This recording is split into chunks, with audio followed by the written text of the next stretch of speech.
Elias Granger had grown accustomed to the sound of his own name echoing through the marble halls of power.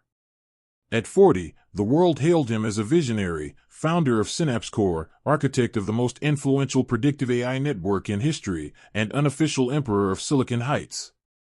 His face appeared on magazine covers weekly, his interviews routinely went viral. Investors worshipped him. Politicians feared him. Journalists begged for 5 minutes of his time. And Elias fed on all of it. Despite his achievements, or perhaps because of them, he possessed a talent for treating others as if they were props in the theater of his brilliance.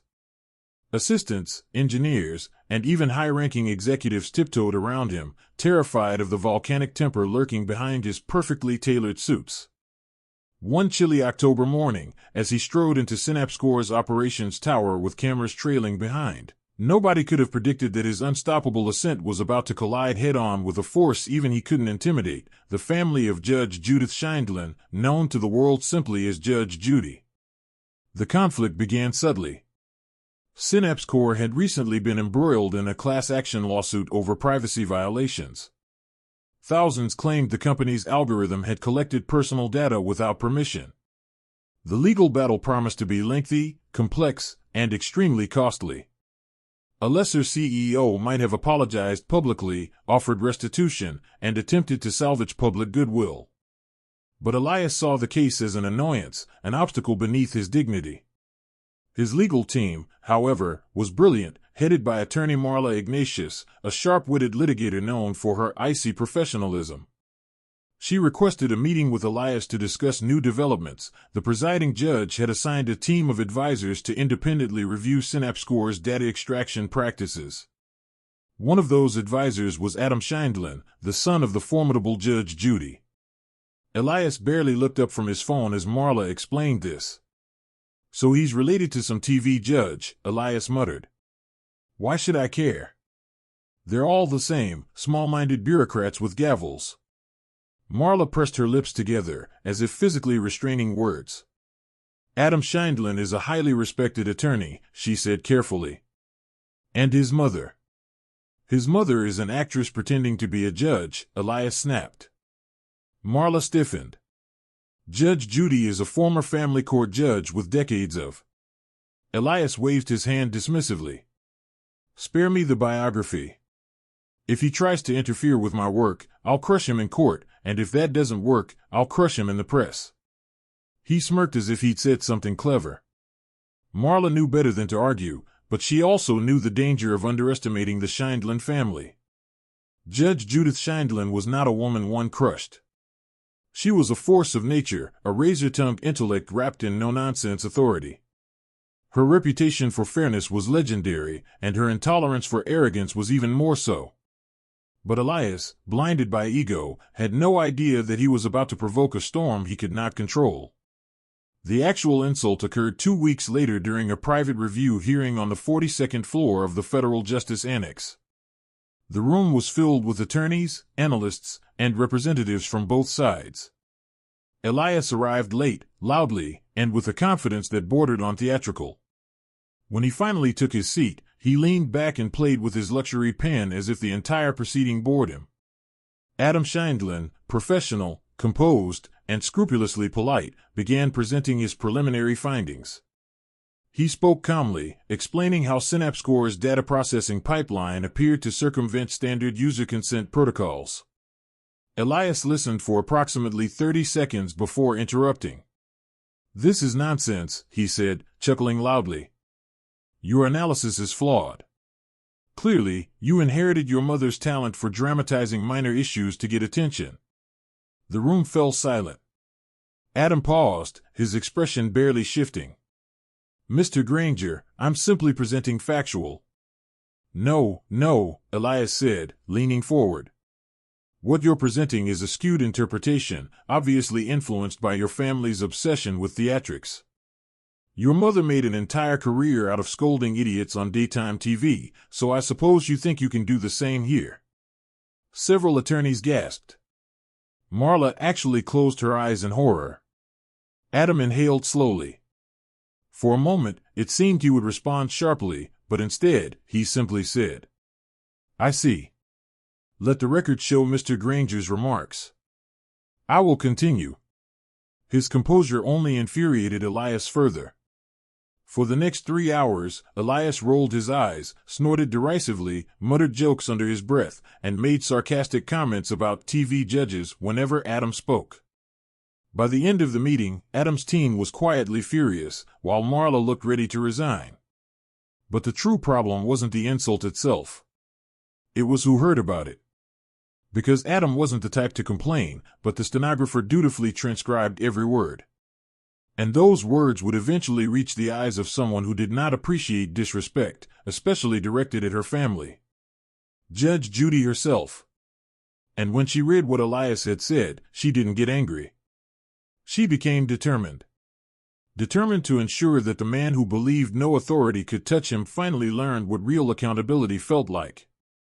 The stage was set. The consequences were coming. And Elias Granger, for the first time in his empire-building career, had no idea what was about to hit him. News traveled fast. Within 48 hours, murmurs circulated throughout legal circles. Elias Granger insulted Judge Judy's son during a federal review hearing. At first, it sounded like tabloid rumor. But then the transcript leaked verbatim. Within days, hundreds of media outlets ran headlines dissecting Elias's comments. Social media erupted with outrage. Legal experts condemned him. Even allies of Synapse Corp quietly distanced themselves. Elias, however, seemed unfazed. When Marla burst into his office waving a printed transcript, he greeted her with an infuriatingly casual shrug. "Relax," he said. "People will forget. They always forget." "No, Elias," Marla said through clenched teeth. "This is different. You insulted one of the most respected judges in the country. Do you understand what you've done?" "I've spoken the truth," he replied smugly. "She's a TV star. Her son is riding her coattails. I'm not afraid of them." "You should be," Marla whispered. The next blow came swiftly. The court authorized a deeper, more aggressive audit into Synapse Corp's operations. Compliance officers arrived unannounced. Warrants were signed at lightning speed. The justice system, usually burdened by bureaucracy, was suddenly moving with unprecedented coordination, like a well-oiled machine. The message was unmistakable. If you disrespect the Scheindlin family, the entire legal world pays attention. Judge Judy herself did not preside over the case, nor did she intervene directly. That would have been improper. But the professional respect she commanded quietly influenced everything. Judges took the matter seriously. Prosecutors sharpened their focus. And Adam, though unfailingly professional, made sure every step adhered to the highest ethical standard. Elias failed to understand the shifting landscape. "This is harassment," he snapped during a board meeting. "They're punishing me for telling the truth. We'll sue them back." One board member, Harold Kessler, shook his head. "Elias, you picked the wrong fight. Apologize. Publicly. Immediately." "Never," Elias declared. "I won't bow to some overhyped media personality." He didn't realize he was already standing on the edge of a cliff. A week later, a key discovery was made. During the expanded audit, investigators located internal documents suggesting Synapse Corp had knowingly bypassed consent safeguards for data harvesting. The documents were damaging, more than damaging. They were catastrophic. Marla confronted Elias privately. "Tell me the truth," she demanded. "Did you authorize these practices?" Elias hesitated only a fraction of a second, long enough to confirm the answer. Marla closed her eyes. "Elias, this is criminal exposure." "It's innovation," he protested. "Users want convenience. They don't care how we—" "Yes, they care," Marla snapped. "And the law cares. And now the entire legal world is watching us like a hawk thanks to what you said about Adam's mother." He sneered. "They're just trying to scare me." "No," Marla said. "They're trying to hold you accountable. And you gave them every reason to do it." The government launched formal charges. Stockholders panicked. Investors fled. Synapse Corp's valuation nosedived. But the worst moment was yet to come. At dawn one morning, federal agents arrived at Elias's penthouse with a warrant for immediate seizure of electronic records. Elias stumbled out in a robe, outraged. "You can't do this," he shouted. "Do you know who I am?" The lead agent looked him squarely in the eye. "You're a man under investigation, sir. Step aside." It was the first time in decades that anyone had spoken to Elias without fear. By now, the public narrative had shifted dramatically. This wasn't just about privacy violations anymore. Elias had become a symbol, an example of unchecked corporate arrogance. And the insult against the Scheindlin family acted as a catalyst, focusing the world's attention on his misconduct. Judge Judy herself made no public comment. But when she was spotted entering a courthouse during an unrelated engagement, reporters shouted questions about Elias Granger. She paused, smirked faintly, and said, "People should mind their manners. Especially when they're already in trouble." The clip went viral. Elias watched it on repeat, fists clenched, face turning red. "She thinks she can embarrass me," he raged to Marla. "I'll sue her for defamation." Marla stared at him as though he'd lost his mind. "She didn't name you. And she's right, you should have minded your manners." Elias threw a glass against the wall. He was unraveling. And everyone around him knew it. The courtroom was packed. Journalists fought for seats. Law students lined the back wall, eager to witness the downfall of a once untouchable tech mogul. Even members of the public attended, curious about the man who had dared insult the Scheindlin family and was now facing the consequences. Elias arrived flanked by attorneys, his suit immaculate, his posture rigid. But there was a tremor in his hands, a sign that his iron confidence had finally begun to crack. The presiding judge, a stern woman named Honorable Felicity Warren, wasted no time. "Mr. Granger," she began, "the charges against you include willful violation of data privacy laws, obstruction of oversight procedures, and attempted suppression of internal evidence. Do you understand these charges?" Elias opened his mouth. But before he could speak, Marla whispered sharply, "Say yes." He swallowed. "Yes, Your Honor." The trial unfolded like a well-constructed documentary, methodical, damning, unavoidable. Adam Scheindlin took the stand as a key expert witness. He answered questions with professional calm, never mentioning Elias's insults, never showing even a flicker of personal vendetta. His conduct only made Elias look worse by comparison. Marla fought valiantly, challenging procedural details, questioning the breadth of the audit, and arguing that Synapse Corp's intention was innovation, not malice. But the evidence spoke louder than any lawyer could. Internal emails revealed a culture of recklessness. Memos showed Elias approving shortcuts to increase efficiency at the expense of user rights. Audio recordings captured executive meetings where Elias brushed aside ethical concerns. Each piece of evidence cut deeper into his defense. Then came the moment that changed everything. A former Synapse Corp engineer, a quiet man named Theo Randall, testified that he had personally raised concerns about unlawful data extraction. Elias had allegedly told him, "Stop whining. Nobody will ever catch us. We're smarter than the law."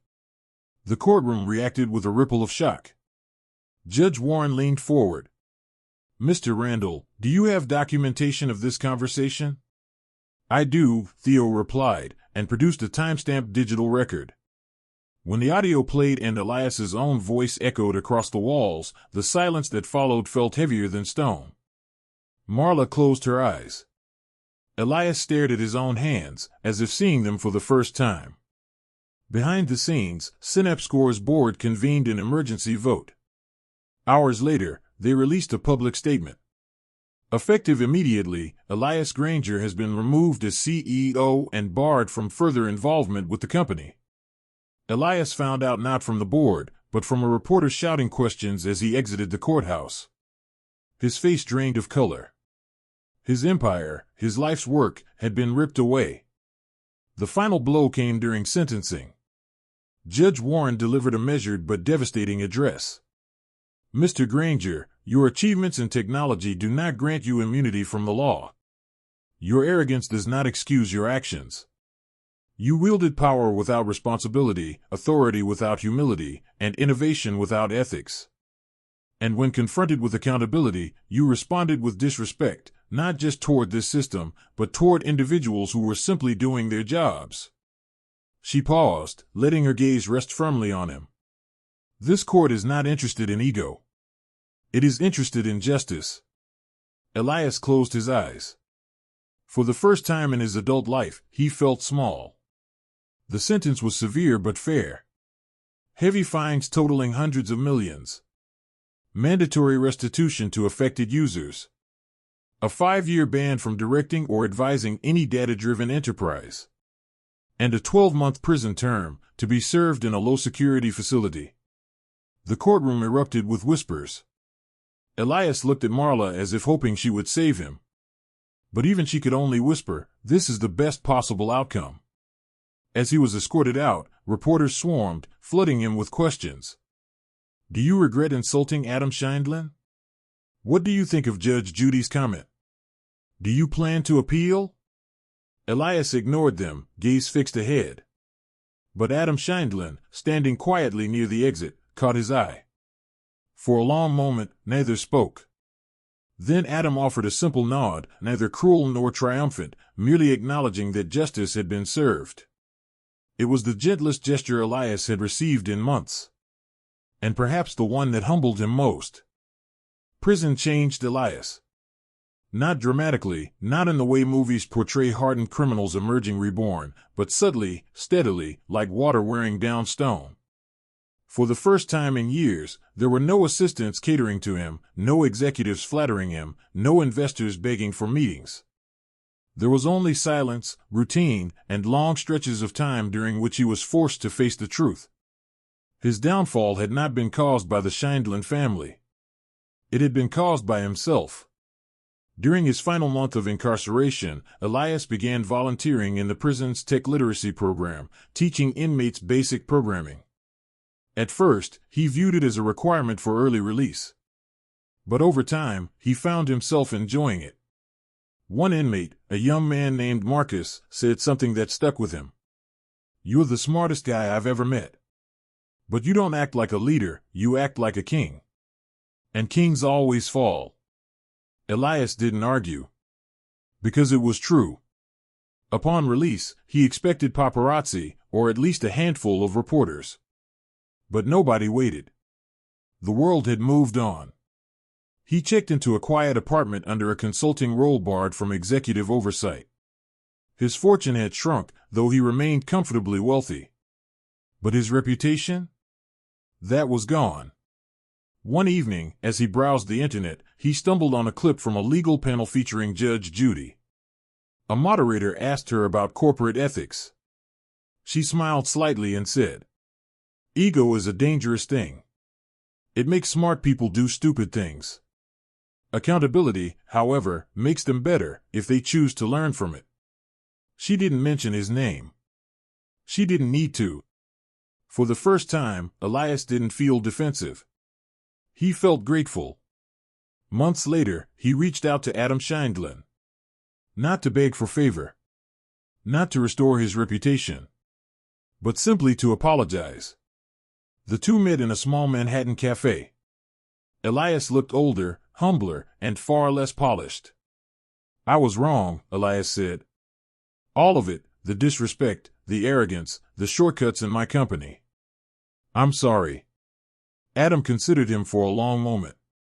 "It takes integrity to admit that," he said. "And for what it's worth, I accept your apology." The two shook hands. No headlines. No cameras. Just two men choosing dignity over pride. Years passed. Elias rebuilt himself, not as a CEO, but as a quiet advisor teaching younger entrepreneurs how not to repeat his mistakes. He donated to privacy rights organizations. He mentored students on responsible innovation.